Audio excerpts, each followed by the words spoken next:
Hello everybody and welcome back to my learning space. So today I want to show you how to practice major scales for jazz.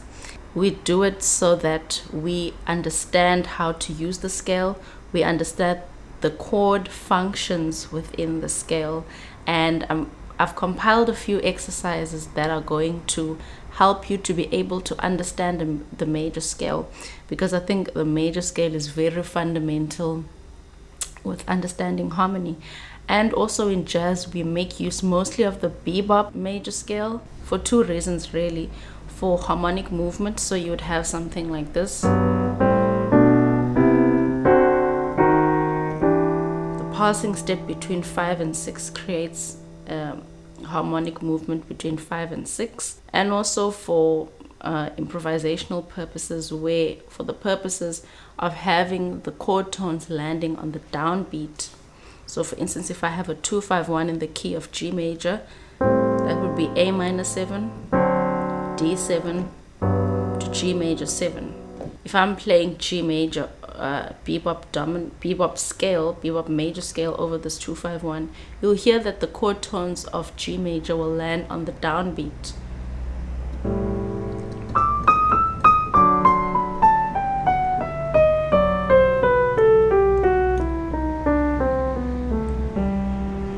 The first exercise is called the Diatonic Major series, and this is basically just taking the scale and playing it chordally. So that would mean that on chord 1 we have G, F sharp and B. That would be the root, the 7th and the 3rd, the basis of forming most chords, and we want to move up the scale. It will be chord 2, 3, 4, 5, 7 and back to 1. And really what this helps you, it helps you to become cognitive of how each chord is functioning within a major scale. It'll be true for all major scales really. It'll be true that chord 1 is a G major 7 chord. It'll be true in any major scale that chord 2 is a minor 7th chord. It's true in any major scale that chord 3 is a minor 7 chord as well. Chord 4 is a major 7, 5 is dominant, 6 is minor 7, chord 7 is half diminished. We would need to add that 5, but we'll talk about that later. And back to chord 1. So I'm just going to do this in a couple more keys. C major here. Then I'll do F major.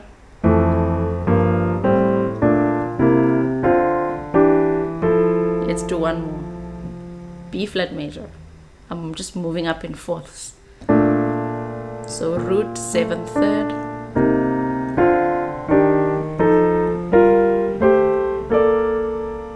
The second exercise would be diatonic major 7ths. Now I would say it's pretty much the same thing as what we've done, but we are arpeggiating in a kind of like a broken down way. So again, we will take each chord, but this time we're going to play it in root position. So G major 7 like this, G, B, D and F sharp. So root 3, 5, 7, and playing everything in root position like this. But what I mean by diatonic major 7s is we're going to arpeggiate them like this.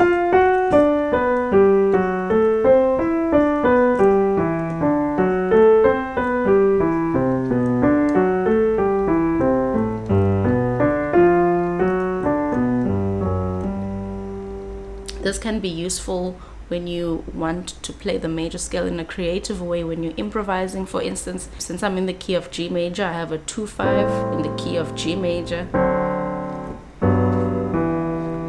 I could do something like,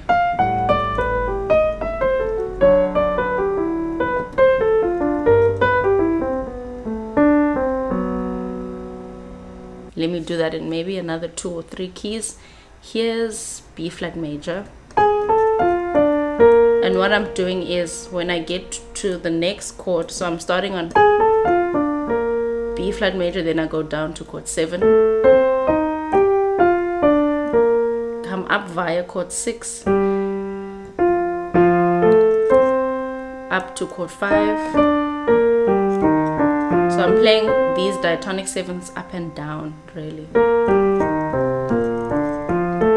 You can do it the other way as well.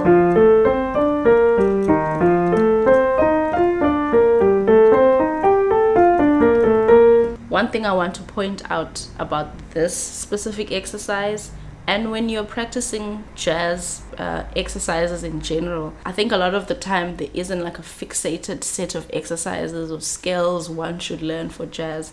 And even for the ones that do exist, a lot of the times you don't focus on playing legato or playing staccato and things like that. So what I like to do when I work on diatonic 7s, I always try to connect them as best as possible.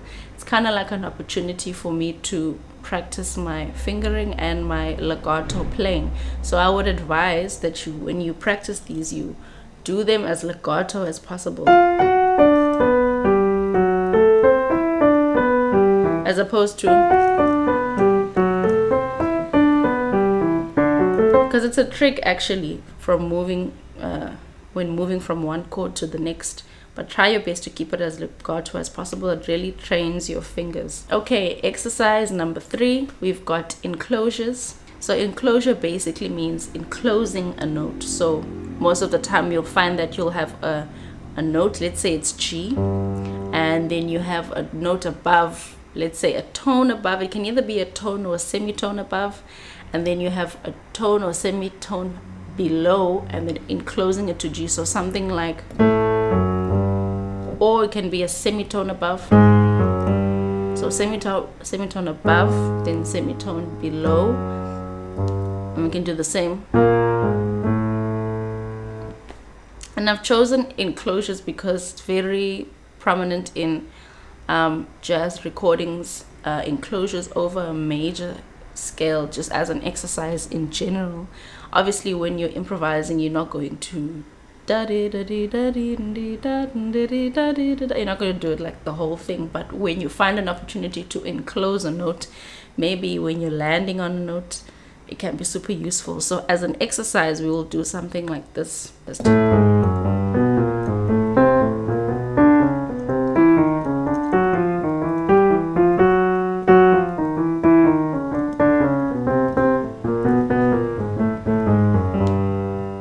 So as I was saying, so you'll do a tone above G. So basically we are wanting to enclose G. So we're going to go a tone above G, which is A, and then now we're thinking about how we're going to make this enclosure happen, I guess. So we go half step above G, half step below G, and then we land on G. So tone, semitone, semitone, land. Then we move on to the next note within the scale, which will be B, then semitone, semitone, enclose A. The third you do this, because you don't have actually auxiliary notes that would work perfectly in the sense. So we do the same here, and for the 7th we do the same as the 4th, as the 3rd. So essentially the chord tones you enclose in a different way. So the 7th and the 3rd. So we end up having,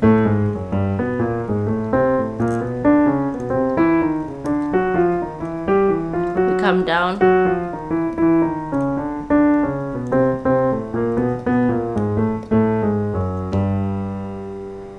cool. And you could use that again. Let's take this time a 1 6 2 5, and I'm gonna try to find a place where I can use the enclosure.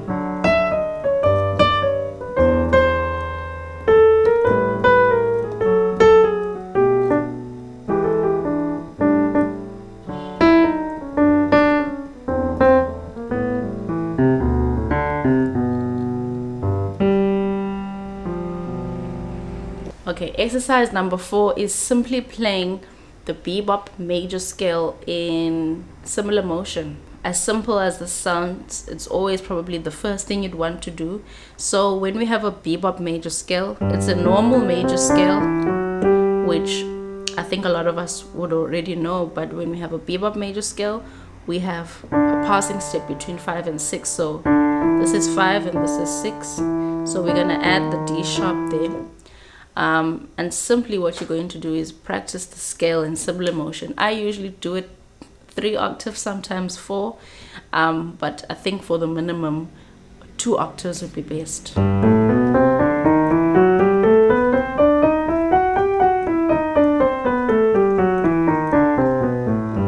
I'll do another scale. Let's move up in semitones this time.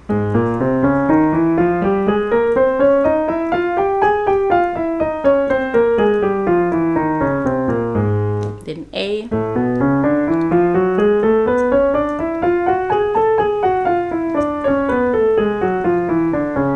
B flat major,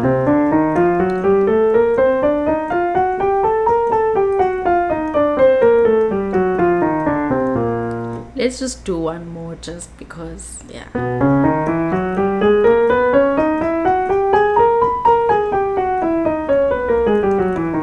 You can do these in different feels. So like here I can do a triplet. So if I pop, pop, pop, pop, pop, pop, pop, pop, it'll take you to 3 octaves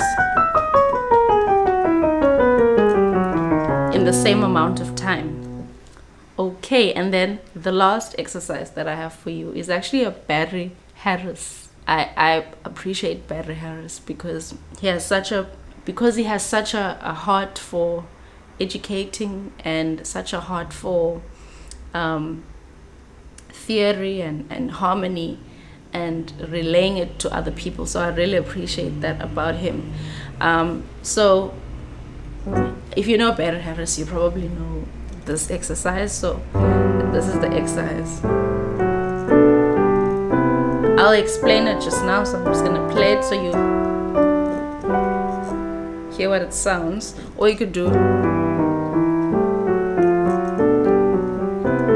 but we'll stick to the first one because it's easy and I just want to make it as simple as possible. So basically what you have is you're going up the scale, root 7th in left hand, and in right hand root 3rd and 7th. Okay, so it kind of creates a nice cluster here, which is really nice. I guess you could also leave it out, but I like it there. Okay, so you just go down to the 6th of each chord within the diatonic scale.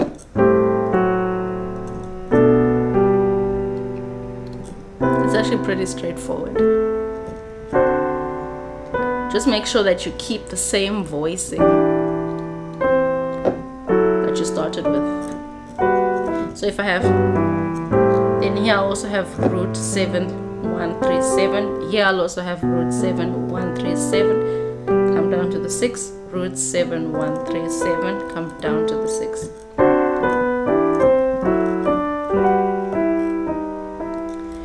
And to be quite frank, I only practice this because I see how useful it is. It's particularly useful when you're playing ballads. So if I have Days of Wine and Roses was a good place I could think of earlier on. So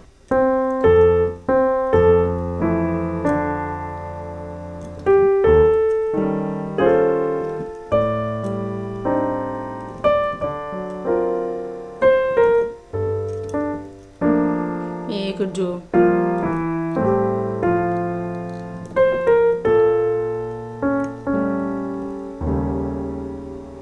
and so forth.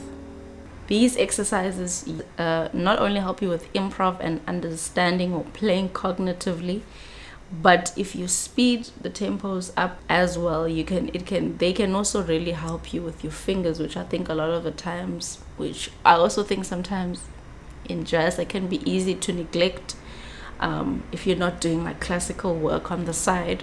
So take these also up in tempo, and you'll find that they can be very, very useful. I am gonna have sheet music for this available. If you look on the description, you can just click on the link. It'll take you to Score Exchange, where you can buy the sheet music. So I make all my sheet music $5 just because I think that takes care of like admin charges, you know. Just so that I can get something out of it, because it is quite a tedious job to write out sheet music. But I also know that there are people out there who much prefer written out stuff. So yeah, I hope this video is helpful, and yeah, I'll see you again in the next one. Bye.